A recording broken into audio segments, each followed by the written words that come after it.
A mansão de Ricardo Álvares se erguia sobre a encosta da orla de Jurerê Internacional, em Florianópolis, uma fortaleza de arquitetura moderna e vidro que refletia o pôr do sol dourado sobre o mar de Santa Catarina. Aos 45 anos, Ricardo era um empresário imobiliário milionário. No entanto, sua imensa fortuna não preenchia o vazio que o consumia há 5 longos anos. Desde o trágico acidente de carro que ceifou a vida de sua esposa, Helena, e de sua filha de 4 anos, também chamada Isabel, seu mundo se resumia à solidão e ao trabalho. Era por volta das 7 da noite de uma fria quinta-feira de inverno. Um vento sul trazia consigo a maresia do Atlântico. Ricardo estava em seu escritório, revisando plantas de um novo empreendimento, quando a campainha principal da mansão tocou com uma insistência desesperada. Ele não esperava ninguém. As únicas pessoas que viam regularmente eram seu motorista e a diarista, que vinha 3 vezes por semana. O segundo toque foi mais impaciente, quase súplice. Irritado pela interrupção, Ricardo levantou-se de sua poltrona de couro e foi até o videoporteiro. Na tela, uma figura feminina estava encolhida nas sombras, segurando algo. Pensou que seria alguém pedindo caridade, mas uma estranha compulsão o fez apertar o botão para abrir o portão, em vez de ignorá-la. O que viu o paralisou. À sua frente, sob a luz fraca da varanda, estava uma mulher jovem, aparentando 29 anos, com cabelos castanhos longos e o rosto marcado pela exaustão e pelo medo. Usava roupas simples, um agasalho surrado e tênis gastos.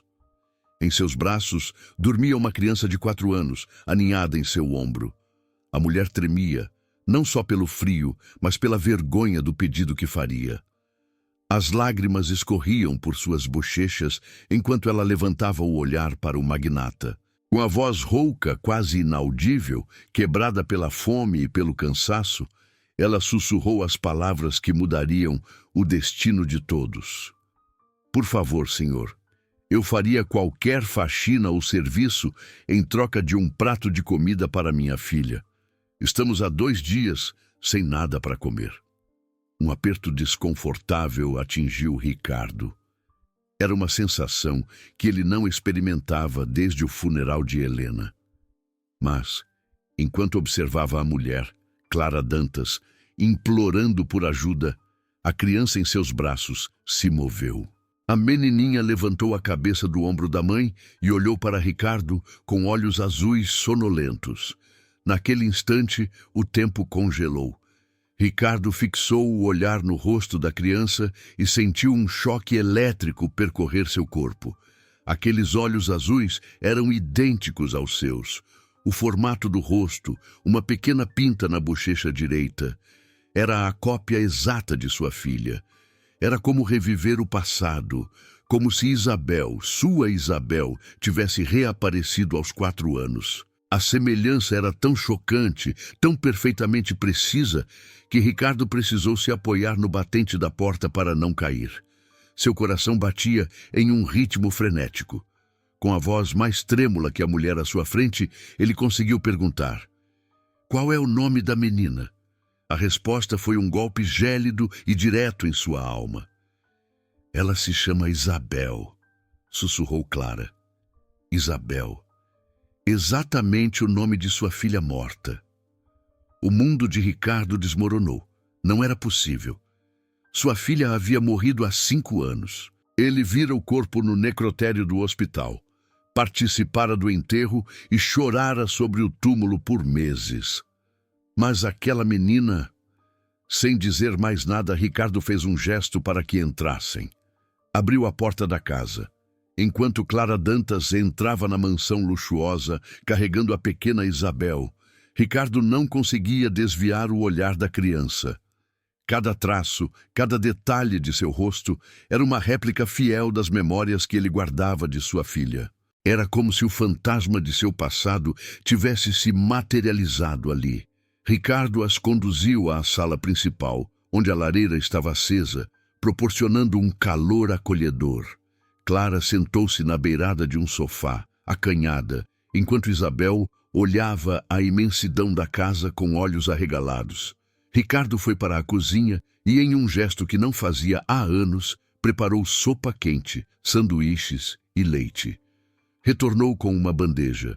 Clara o agradeceu com lágrimas renovadas, enquanto Isabel devorava a comida com a voracidade de quem realmente estava faminta. Quando terminaram, Ricardo sentou-se de frente para Clara. Agora, por favor, me conte sua história, Clara. Clara narrou sua tragédia.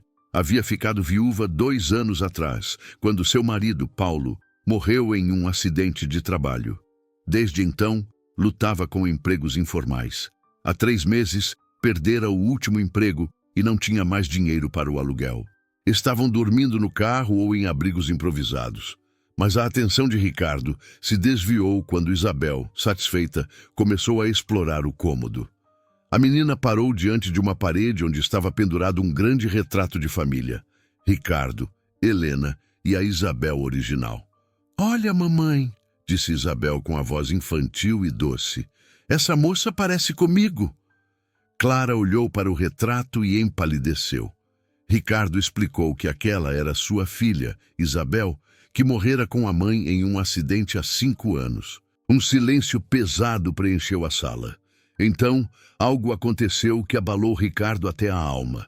Isabel, a menina de 4 anos, se virou para ele. Seus olhos azuis, idênticos aos de Ricardo, o encararam fixamente. "Papai", disse ela com a mesma entonação, o mesmo timbre doce que sua filha costumava usar.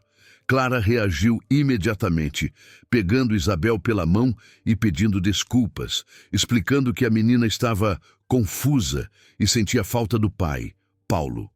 Mas Ricardo não a ouvia. A palavra ressoava em sua cabeça.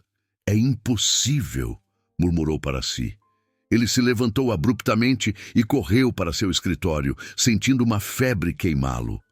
Precisava checar algo que pudesse dar sentido àquela impossibilidade. Abriu seu cofre e tirou uma pasta amarelada contendo todos os documentos relacionados ao acidente de 5 anos atrás. Releu cada linha, cada relatório pericial, cada informe hospitalar. Buscava algo que antes lhe tivesse escapado. E ele encontrou. Em uma nota à margem de um relatório do Hospital Regional de Florianópolis, escrita à mão, havia uma frase que ele não recordava. "Identificação complexa devido ao estado do corpo. Necessária confirmação adicional via DNA." Ele nunca tinha visto essa nota. Procurou mais e encontrou outro documento chocante. Uma solicitação de exame de DNA assinada por ele mesmo. Mas ao lado, uma folha carimbada dizia: "Teste cancelado a pedido da família." Ricardo sentiu um arrepio. Ele jamais havia cancelado aquele teste. Retornou à sala com as mãos tremendo. Isabel havia adormecido no sofá, aninhada como um anjo, enquanto Clara a cobria com um cobertor. Ricardo sentou-se ao lado de Clara e fez a pergunta crucial, olhando-a nos olhos. "Clara, seja honesta comigo. Você sabe algo sobre as origens de Isabel? Você é de fato a mãe biológica dela?" Clara respondeu com uma mágoa contida. "Claro que sou a mãe dela, senhor. Eu a tive no hospital de um vilarejo perto de Florianópolis em 2021. Ricardo assentiu, mas sabia que havia algo muito errado. "Olhe", disse ele apontando para a pasta de documentos. "Acredito que há algo mais. Algo que alguém se empenhou em esconder por 5 anos. Amanhã iremos juntos ao hospital. Porque, Clara, tenho a terrível e maravilhosa suspeita de que a menina que enterrei não era minha filha. E que minha filha, aquela que eu julgava morta, retornou à minha vida com você." Clara, ao ver a seriedade nos olhos de Ricardo, a pasta de documentos em suas mãos e a réplica de Isabel dormindo ao seu lado, sentiu o mesmo pânico gelado. Ela sabia que a verdade estava prestes a explodir. A manhã seguinte surgiu sobre a orla de Jurerê com um sol fraco de outono, incapaz de aquecer a tensão que pairava na mansão Álvares. Ricardo havia se levantado antes do amanhecer. Preparou o café da manhã, um gesto que não fazia há anos, enquanto observava Clara e Isabel no quarto de hóspedes. Quando Isabel acordou, correu imediatamente para Ricardo, sorrindo com aquela familiaridade perturbadora. "Obrigada por nos deixar dormir aqui, papai", disse a menina, repetindo a palavra que havia destroçado o mundo de Ricardo na noite anterior. Ricardo ajoelhou-se, sentindo um nó na garganta. "Diga-me, meu amor", perguntou ele, com a voz suave. "Você se lembra de algo de quando era muito, muito pequena, antes de morar com sua mãe Clara e seu pai Paulo?"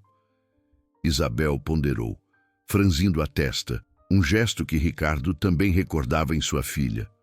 Por fim, balançou a cabeça, dando de ombros. "Só lembro da mamãe e do papai Paulo. E agora do senhor." Ricardo pegou Clara pelo braço. A mulher estava pálida, com olheiras profundas de uma noite de insônia. "Temos que ir ao hospital agora", disse ele sem rodeios. "Eu liguei, usei toda a minha influência e alguns contatos antigos. Vamos ver o Dr. Fernando, o chefe de pediatria. Ele estava de plantão naquela noite, 5 anos atrás." Clara assentiu, sentindo-se impotente, pegando a mão de Isabel. No carro luxuoso, o silêncio era denso. Clara observava a paisagem de Florianópolis passar, questionando como poderia ser verdade que a menina que ela criara desde os 6 meses não fosse sua filha biológica. Ricardo, por sua vez, dirigia com uma resolução inabalável, focado em confirmar sua teoria maravilhosa e aterrorizante que sua Isabel estava viva. Chegaram ao Hospital Regional de Florianópolis. Ricardo, imponente apesar de sua angústia, abriu a porta para Clara e Isabel, que o seguiram com uma mistura de medo e esperança. O Dr. Fernando, um homem de uns 60 anos, já grisalho, os recebeu em seu escritório visivelmente perturbado. "Senhor Álvares", começou o médico com a voz tensa, "seu telefonema me revirou as entranhas. Já se passaram 5 anos. Doutor, pare de falar e olhe para ela", ordenou Ricardo, apontando para Isabel, que brincava com um brinquedo de plástico no chão do escritório. O Dr. Fernando, cético, inclinou-se para observar a menina. Seus olhos se arregalaram. Ele ficou pálido como papel e o ceticismo se transformou em terror. Não pode ser", sussurrou com a voz quase inaudível. Ricardo se aproximou da mesa, batendo nos papéis. "Explique-se, doutor, o que aconteceu com o teste de DNA? E por que no relatório da outra criança há uma anotação sobre a identificação problemática?" O médico se levantou bruscamente, tropeçando na própria cadeira. Caminhou até um arquivo antigo, lutando para abrir a gaveta. Com as mãos trêmulas, pegou um prontuário grosso e o abriu sobre a mesa. Na noite do acidente de sua esposa, Helena, havia outro carro envolvido, disse o médico com a voz falhando. "Um casal e sua filha pequena. O casal morreram na hora, mas a menina sobreviveu." Ricardo sentiu que estava sufocando. "E a minha Isabel, sua esposa Helena, morreu no impacto. Sua filha Isabel também sofreu ferimentos graves, mas também sobreviveu. As condições das 2 crianças eram terríveis. Havia muita confusão. Eram quase idênticas em idade, ferimentos similares, e o pessoal estava sobrecarregado." O doutor respirou fundo, como se contasse uma história de horror. "Cometemos o erro, Sr. Álvares, um erro trágico. O corpo que o senhor identificou e enterrou era o da filha da outra família. Sua Isabel, sua filha biológica, sobreviveu." Clara, que ouvia em silêncio, levou as mãos à boca, soluçando. "Isabel, sua pequena Isabel, não era sua filha?" O doutor continuou sem fôlego. "Sua filha, a verdadeira Isabel, foi identificada erroneamente como a órfã do outro acidente. Quando se recuperou, foi enviada ao orfanato. Pouco tempo depois, Clara e seu marido Paulo a solicitaram em adoção. A papelada foi acelerada. Por isso, a data de nascimento e o nome de registro dela não batiam exatamente com o prontuário. Nós lhes entregamos sua filha com uma identidade nova, acreditando ser a criança órfã. Ricardo olhou para Isabel, que ainda brincava inocentemente no chão. Sua filha estava viva. Sua filha havia estado viva todo o tempo, crescendo a poucos quilômetros dele enquanto ele visitava um túmulo vazio. Mas o doutor se mexeu nervosamente, trancando a porta do escritório. Senhor Álvares, Clara, há algo mais que vocês precisam saber. O erro não foi completamente casual. O médico voltou para a mesa com o ar de quem está prestes a revelar um segredo terrível.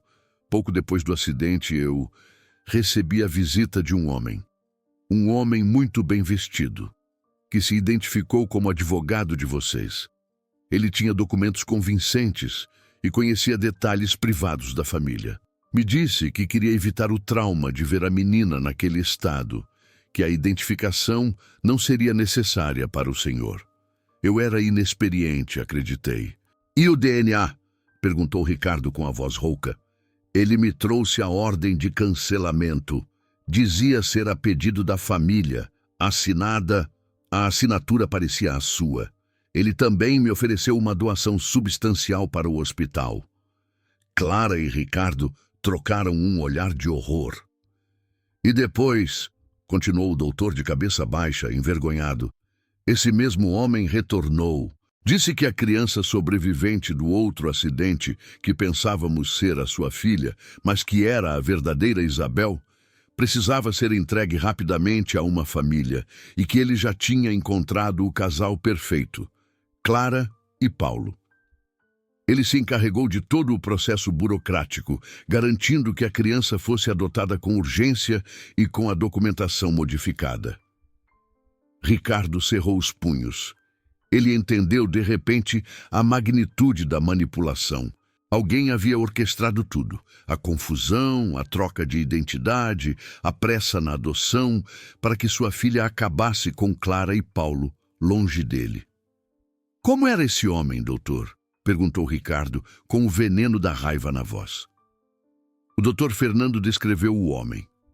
Alto, com cerca de 50 anos, cabelos grisalhos e uma cicatriz distinta no dorso da mão esquerda. Ricardo o reconheceu imediatamente. O reconhecimento foi um soco seco no estômago. Otávio Guzmão, sibilou Ricardo. Otávio Guzmão, seu ex-sócio, o homem que ele havia demitido e denunciado por desvio de milhões pouco antes do acidente. As peças do quebra-cabeça se encaixaram com um som cruel. Otávio sempre invejou o sucesso de Ricardo e jurou vingança quando foi desmascarado. Ele não apenas roubou dinheiro, mas também roubou sua filha. Sim, murmurou o doutor, tremendo. Ele veio várias vezes ao hospital depois. Uma vez eu o ouvi ao telefone. Ele disse que o senhor nunca deveria saber que a menina estava viva, que o seu sofrimento era o preço a pagar. Ricardo ficou mudo, com a raiva fervendo em seu peito. 5 anos. 5 anos de sua vida com sua filha, roubados. 5 anos chorando sobre um túmulo vazio. Clara, que havia perdido tudo, a identidade de sua filha, a confiança no passado, interveio, sua voz cheia de dor, mas também de uma força inesperada. Ricardo, por favor. Primeiro Isabel. Ela é a única coisa que importa. Não podemos deixar que essa sede de vingança nos destrua agora. Ricardo olhou para a menina no chão, que agora o observava, curiosa. Sua Isabel, sua filha biológica, olhou-o com aqueles olhos azuis inocentes e, com um sorriso, chamou-o novamente. Papai. O coração de Ricardo, partido e refeito, tomou uma decisão. Ele se ajoelhou diante de Isabel. Você não fez nada de errado, meu amor. Pelo contrário, você fez algo maravilhoso. disse ele, abraçando-a com uma força que nunca antes havia sentido. Você voltou para o papai. Mas, ao olhar por cima do ombro de sua filha para Clara, ele soube que a batalha estava apenas começando. Eles tinham que proteger Isabel e, juntos, desmantelar a cruel rede de vingança tecida por Otávio Guzmão. A viagem de volta para a mansão em Florianópolis seria o início de uma nova e complexa etapa. A viagem de volta para a mansão de Jurerê transcorreu em um silêncio pesado. Isabel, exausta pela manhã no hospital, dormia no banco de trás, alheia ao tremor emocional que havia abalado a vida dos dois adultos. Ricardo Álvares dirigia com a mandíbula travada, a imagem de Otávio Guzmão e a cicatriz em sua mão, gravadas em sua mente. Clara Dantas, ao seu lado, olhava a orla de Florianópolis com lágrimas que escorriam silenciosamente por seu rosto. Ao chegarem, Ricardo levou Isabel para o quarto de hóspedes e a deitou, beijando-lhe a testa. Era a primeira vez em 5 anos que desejava boa noite à sua filha. A emoção era tão intensa, tão dolorosamente doce, que ele precisou sair do quarto para evitar um colapso. Na sala, Clara estava sentada no sofá. Havia trocado o café por um copo d'água, segurando-o com as mãos trêmulas. Ricardo sentou-se à sua frente, sabendo que a conversa mais difícil ainda estava pendente. Clara, começou Ricardo, com a voz grave, eu sinto muito. Pela dor que Otávio Guzmão lhe causou, pela mentira com a qual você viveu. Clara negou com a cabeça, interrompendo-o com amargura. Isabel é a minha vida, Ricardo. Eu a criei desde os 6 meses. Ela é a única família que me restou depois que Paulo se foi. Não me importo com quem eram os pais biológicos dela. Eu a troquei, dei banho, ensinei a andar. Ela é a minha filha. Ricardo se levantou e caminhou até a janela, observando o jardim escuro. E eu perdi 5 anos com ela, replicou ele, sua voz carregada de dor profunda. 5 anos. Chorei sobre um túmulo vazio, acreditando que a tinha perdido para sempre. Ela é meu sangue, Clara. Olhe para ela, é o retrato exato da minha família. E o que você propõe, Ricardo? Perguntou Clara, levantando-se com uma dignidade inesperada. Que me tire ela. Que arranque a única mãe que ela conheceu para preencher o buraco do seu passado. O ar estalou entre eles. Uma colisão de 2 amores legítimos pela mesma criança. Ambos tinham direitos, mas pareciam irreconciliáveis. Ricardo suspirou profundamente, a raiva contra Otávio cedendo lugar à lucidez. Não podemos fazer isso com Isabel. Ele se virou para Clara. Olhe a situação. Enfrentamos um dilema impossível, certo? Separar Isabel de você seria destruí-la emocionalmente. Separar ela de mim agora, sabendo a verdade, seria roubar sua identidade e seu pai. Otávio venceu na maldade, mas não pode vencer na solução. Ricardo se aproximou de Clara, falando com convicção. Não temos que escolher, Clara. Isabel precisa de nós dois.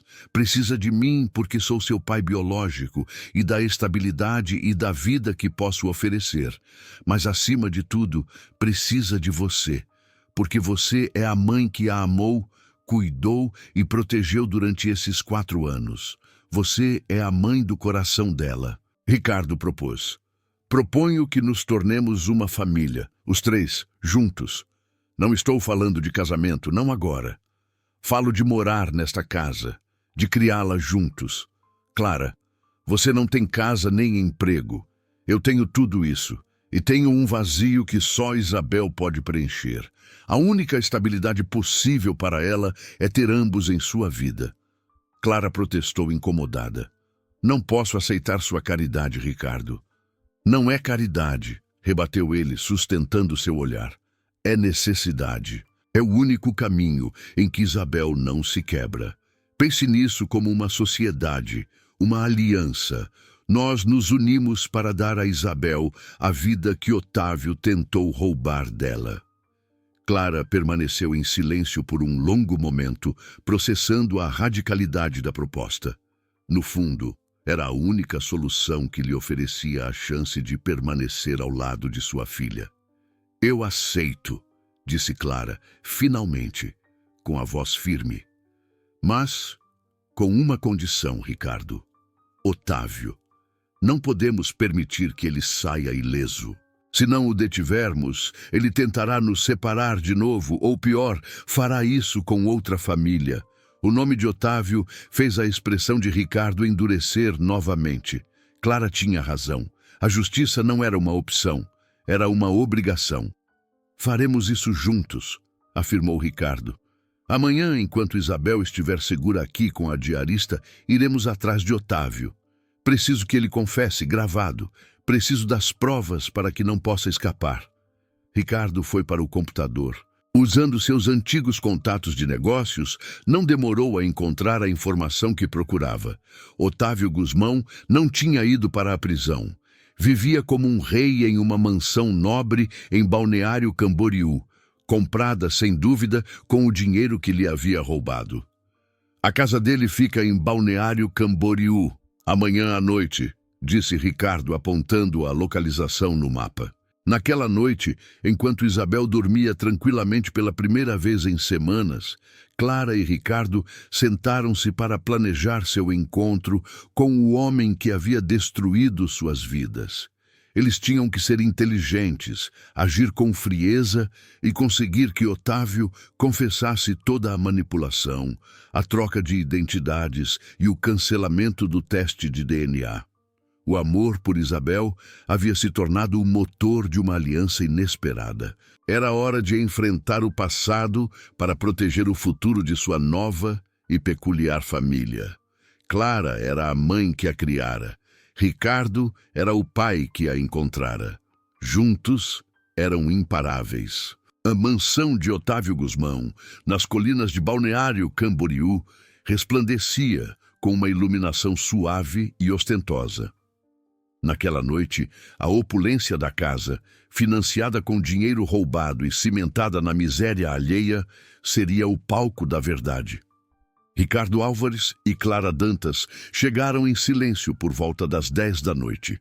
Haviam deixado Isabel na mansão em Jurerê, sob os cuidados do ama de casa, com a promessa de voltarem em breve, após resolverem um assunto importante para o futuro dos três. Ricardo carregava um pequeno gravador digital escondido no bolso do paletó.